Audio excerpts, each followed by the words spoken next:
for today's ganap guys. Charot, hindi talaga to nangyayari ngayon, bukas at magpakailanman.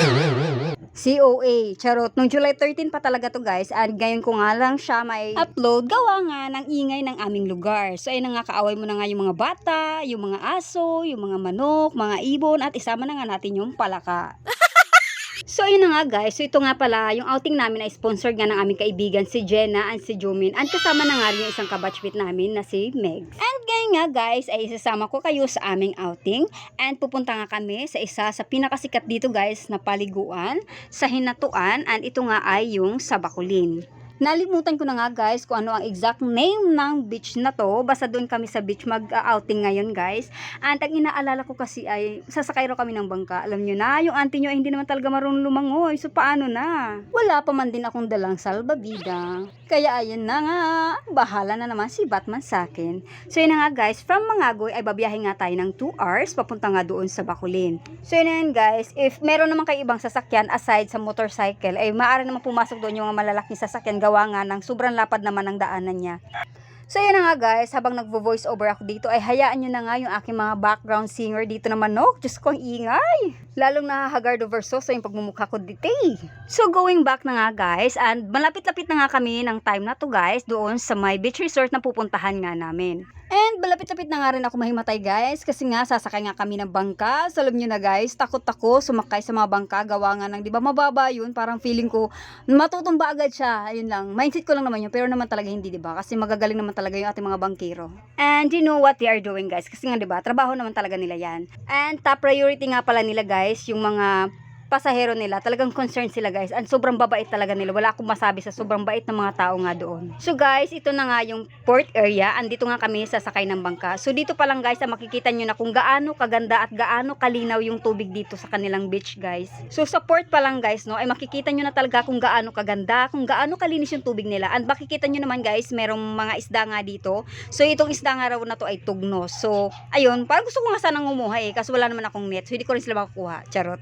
So na nga guys, nakasakay na kami ng bangka, and patawa-tawa lang ako dito guys, pero yung kaba ko ay malala na, as in sobrang lamig na ng aking kamay. So anyway, since na-master ko naman kung paano magpanggap, so yun, nakuha naman ng auntie nyo na kumalma lang kahit ang totoo ay kabado 20 na talaga ako dito guys. So anyway guys, if gusto niyo nga pala pumunta sa isang lugar kung saan maraming paliguan, as in hindi na kayo mahirapan palipat-lipat, if may apam kayo, charot, or mayaman kayo, gusto niyo talaga maglamyerda, so maaari kayo pumunta dito guys sa Surigao, specifically in Hinatuan. Dahil nga guys sa dami ng tourist spot dito, so isa na nga dito ay yung Enchanted River, Harip Beach, Sibadan Fish Cage Resort, Rock Island Resort, Bacolin, and many more. So if ever gusto niyo nga bumisita sa mga lugar na yan, ay maaari lamang kayo maghanap na inyong local guide to assist you and to learn more details. So going back nga guys, ay nasa cottage na nga kami na nirentahan nila, and pinupwisit ko nga yung kaibigan ko dito dahil takot nga to sa camera. Ang bilis agad nakaiwas.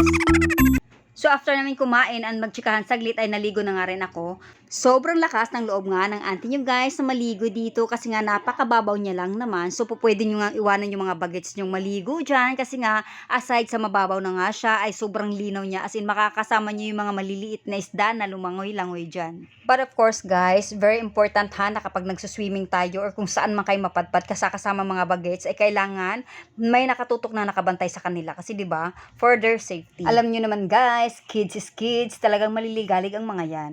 And so ayun na nga guys, so marami nga palang rides dito na maaari nyong sakyan. So isa na nga dito guys ay yung kayak. Meron din silang clear kayak, banana boat ride, bumper boat, paddle boat, bike boat, and sobrang dami pa iba guys. So hindi ko na nga alam kung ano ang pangalan nun. And nga pala guys, yung rent nga noon ay ranging from 100 to 6,500. So ganun siya kamahal guys. Nakakalula din yung presyo. Pero anyways, marami naman talagang taong afford yun. So go lang kayo.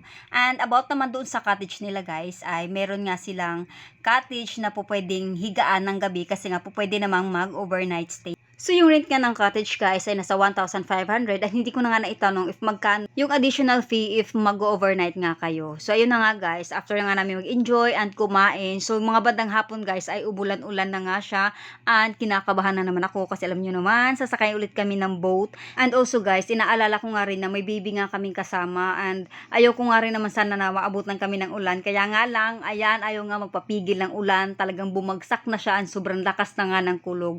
But luckily naman guys ay nakarating naman kami ng ligtas. Ayun nga lang, basang sisiw na nga kaming lahat. Despite nga guys sa inulan kami ay at least masaya naman kami magkakaibigan na nagkabanding nga kami ulit. So ayun lang guys yung kaganapan ng aming outing nung July 13 and sobrang thank you guys sa panonood palagi ng aking videos. Kahit charot-charot lang naman talaga yung vlog ko na to guys. So ayun lang guys, thank you so much ulit sa panonood and babush!